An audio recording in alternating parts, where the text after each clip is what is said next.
What's going on, guys? S.Bell MMA here with more Thursday night no-gi sparring here with T. As we get going here, I give him neon belly. He's a white belt, so I'm just seeing what he wants to do here.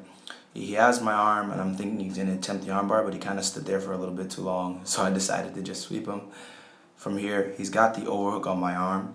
I kind of let him get that because, again, over the past couple weeks, I've been working the Sao Paulo pass.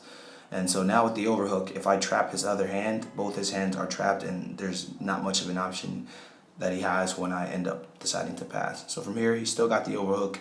He doesn't want to give it up, so I allow him to have it because he's not particularly attempting anything. So from here, I'm just waiting for him to essentially give me an opening so I can take that other arm. So here, you see I'm kind of working the hand down, and then he drops it to the side, and then that's where I end up grabbing the wrist. I lift his hips up here. I pass it over to my other hand, and he still has the overhook. So now he has just his legs to defend, essentially. And he does have long legs, so that delayed it a bit. But from here, you see I'm able to then just easily pretty much pass. And then from here, I end up just passing over, and then I let his other hand go. He still keeps the overhook, and then he tries to use that to sweep. But from here, I've got heavy top pressure.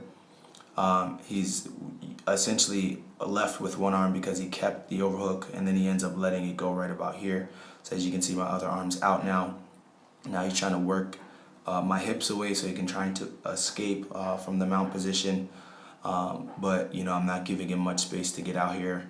I'm working my hands to try to push his hand out so I can either attempt an armbar or an Americana, Kimura, which is a lot of the submissions that I usually attempt from the mount position.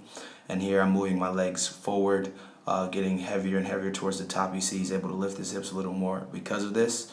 But I'm not particularly worried about him, getting a hold of me. Here I come up a little bit, but he tries to grab me with the legs.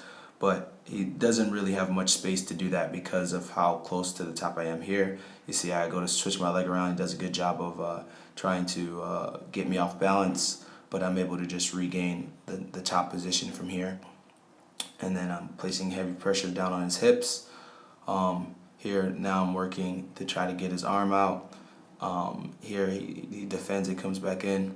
So I'm just waiting for him to defend. So from there I can then attempt whatever submission I decide. So from here, whatever reaction he gives me is going to dictate what submission I'm going to do. So from here, there's not much he can do in the way of sweeping me.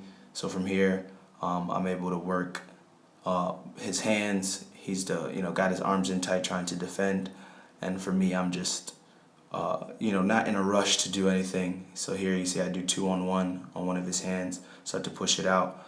And then from there, he starts turning to the other side, and then that gives me an opportunity to then work to his left hand.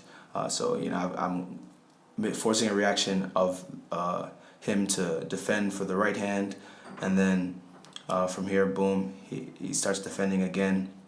He gets one hand underneath my leg. So from here, I start turning, and I was starting to go into a position where it was essentially like an inverted triangle. But from there, he's defending a little bit, and I just switch my arm in from here, and then I end up in a over the top position where I have like a Kimura. He's trying to defend, but from here I end up just getting into position and then getting the tap. So thank you guys again for watching. If you like what you saw, please subscribe. Thanks.